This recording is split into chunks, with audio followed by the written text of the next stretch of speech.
A lot of you are speaking up nowadays at city council meetings, school board meetings, staff meetings, all hands meetings, and some people are better at it than others.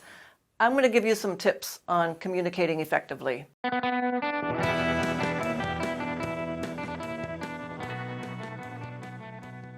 The issue at this meeting is a sexually predatory high school coach alleged who was protected by the school board because of a conflict of interest. And to make matters worse, instead of addressing the situation themselves, the school board hired a PR rep. So here comes Citizen A to air his grievances. I try and keep three things at the center of my life, and it's honesty, hard work, and integrity. Okay, he's a good guy. And furthermore, doing the right thing when it needs to be done. He's a good guy.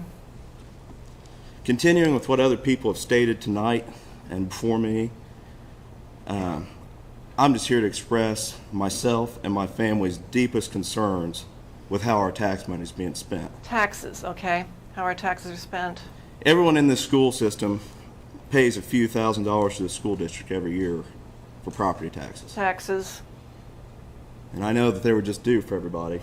So taxes. It's pretty relevant.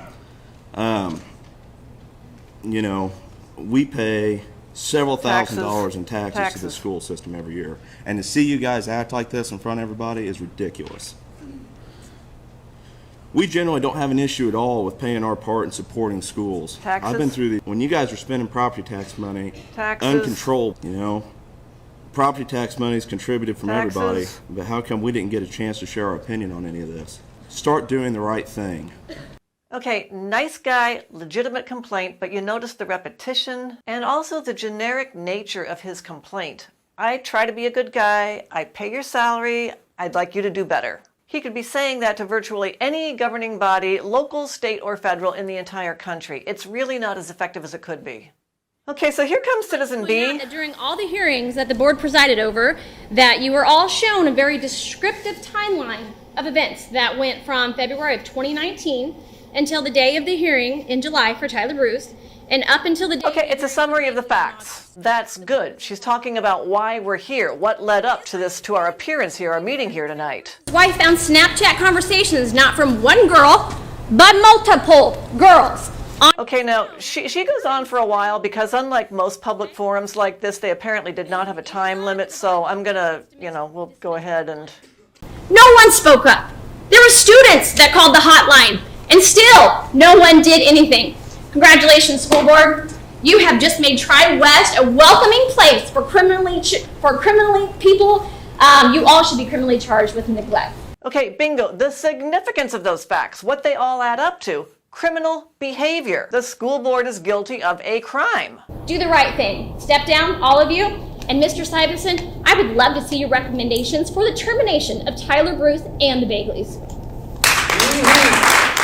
Okay, and finally, the specific action that she wants as a result. She wants something, I think she wants the school board to resign, and she wants someone terminated. So that's a great little communication plan. State your facts, state their significance, and demand a specific response. Now, in fairness, I want to get back to Citizen A for a moment. We want transparency, we want integrity from every single one of you.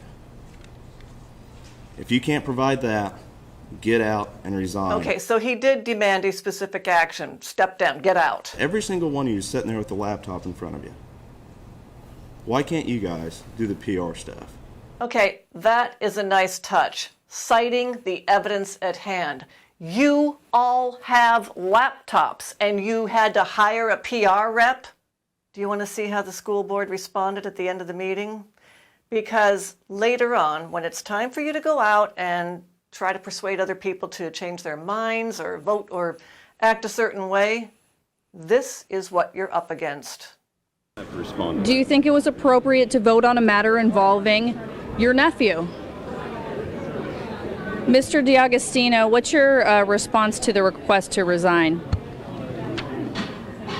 You can talk to our communications director. But you're an elected official. You can talk to our communications director. You're not going to answer any of our questions. You can talk to our communications director.